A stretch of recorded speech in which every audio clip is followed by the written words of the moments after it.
exciting thing about Harley-Davidson is that passion and emotion doesn't really lose its impact. I feel today the way I did when I was a teenager.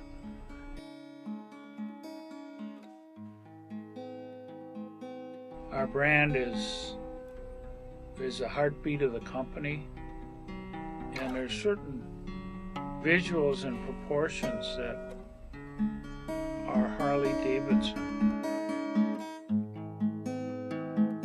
Diversification, I guess, is part of the magic, because Harley-Davidson's appeal to a wide range of age groups and people around the world.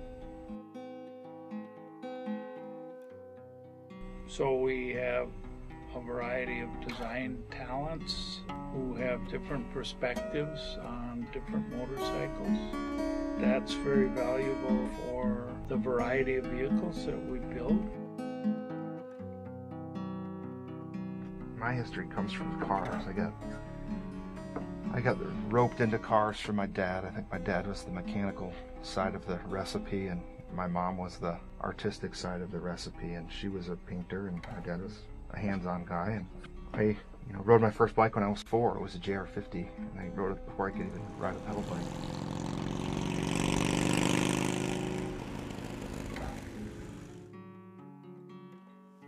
I mean, if you look at Ray, right, he has a 32 Ford. And you look at Collins, he's got an old Mercury Comet. Willie's got old cars. Steve Clements builds his own helicopters and flies them. It's all different angles firing at all times, which is kind of cool because people have totally different perspectives.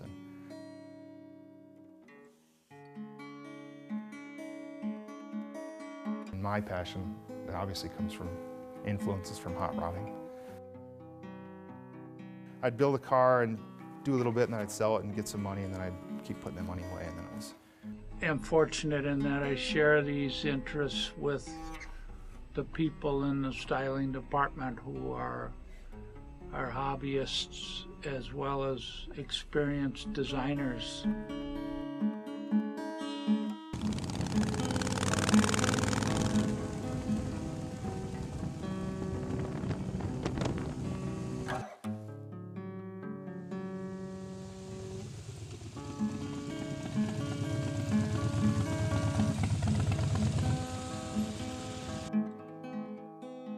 A bike is a combination of just a bunch of parts put together, right? There's no cover, there's no shielding or nothing, so you have to make all those parts kind of work together in harmony. So by going to the museum and looking back at historical stuff, I kind of try to carry that through in my bike that I'm building and in the bikes that I'm working on here.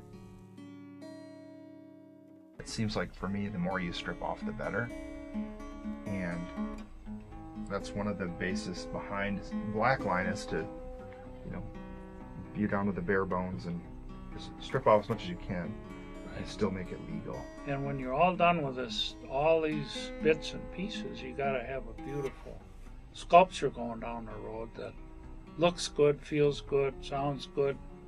That's what we're all about. Right.